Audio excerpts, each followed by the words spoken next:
Our new Foreign Minister has this weekend called on the West to heal its rift with Islam. Bob Carr says recent events in Afghanistan are troubling signs about the growing divide between the two cultures. Our next three guests have had feet at one time or another in both camps. They grew up in Christian, or at least nominally Christian households, but as adults they decided to convert to Islam. So what prompted the switch? Susan Carland is a lecturer at Monash University in Melbourne. David Stanley is an electrician from Sydney, and Stacey Mohammed is a 25-year-old mum from Brisbane. Good morning to you all, and thanks for joining us.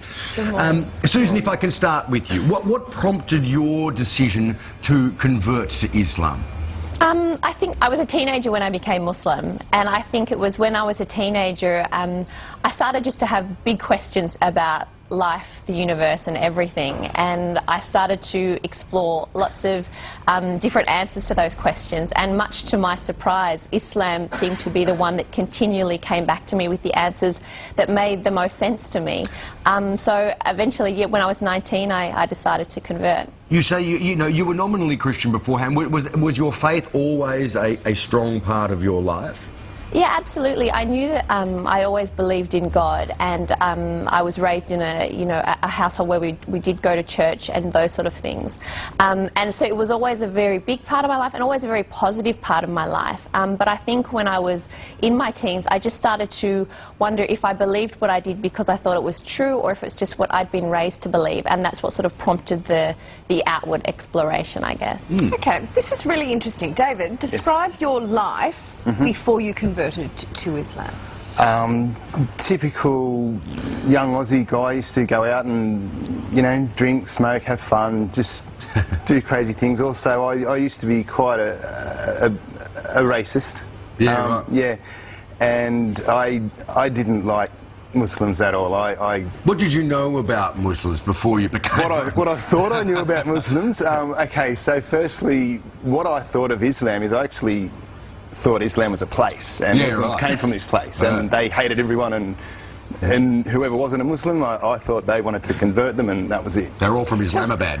Yeah, pretty much. Yeah. What was the thing that made you go, this thing that I don't know anything about, well, I now want to join up to? I very quickly, within the first minute of a conversation, I very quickly realised that my perception of Muslims and Islam was completely wrong, and straight away I started questioning myself and who I was and who I thought I was, and they were two completely different people. And so looking at you now, I mean, most people have a vision in their heads of what a Muslim man in Australia looks like, and it doesn't look like you. How has your life changed since you converted? More on a personal level, physically, like looking after myself a bit better, not drinking, not smoking, which I really wanted to fix up quite some time prior to that, but I just needed that initial kick. And just being a better person, not judging people the way I used to and denied that I did.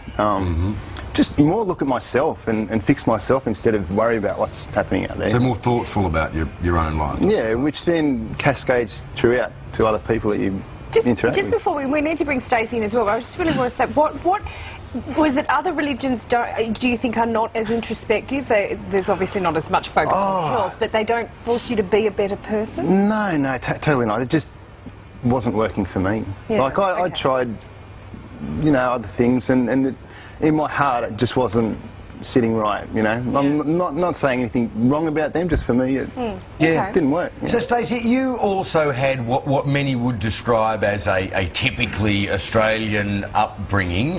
Can you tell us about that, and also about how your family reacted, I suppose, when you told them you were planning on converting to Islam? Yeah, my family, they're very supportive. I grew up in a very small country town in northern New South Wales. I had a great upbringing. I had a loving family. I'd say I was probably agnostic. So I didn't really tell them about my journey because it was really inner journey rather than, telling everyone about what I was thinking about doing. And I started about 2008, so when I told them in 2010, they already had sensed that there was some changes within, so They handled it really good. And I would say that we're probably closer now that I'm a Muslim Yeah. than That's before. Very interesting. Stacey, when you hear about a terrorist attack that is carried out in the name of Allah, what does that, how does that resonate with you, and how far removed is that sort of behaviour from your actual religion? I feel sad because I would feel sad if any innocent person died overseas or here. Doesn't matter what religion, any innocent person's death is quite sad. But I also feel sad because my religion is misrepresented, and I know in myself what Islam is, but you can't really show that on a 30-second news clip every night. So it's quite complex. And I feel like quite sad because I'm going to be representing Islam and people are going to look at me like I'm linked to terrorism. So Yeah. that's not how I want my life to be and how I want my son's life to be when he grows up. So Yeah. it's quite sad. It's interesting, isn't it? You know, the media and in fact the public, I think, concentrate on the excesses of a particular group of Muslims, Totally right, yeah. regards to the treatment of women, for example, regards to you know, terrorist activity. But we don't look at the Irish, for example, who blew each other up for, you know, 100 years and say, oh, it's because they're Christians, they're all terrorists. You know, we don't look at people in the deep south of America who have a very strict attitude towards the place of women in their house and feel fearful of them because of the way they treat their women, you know.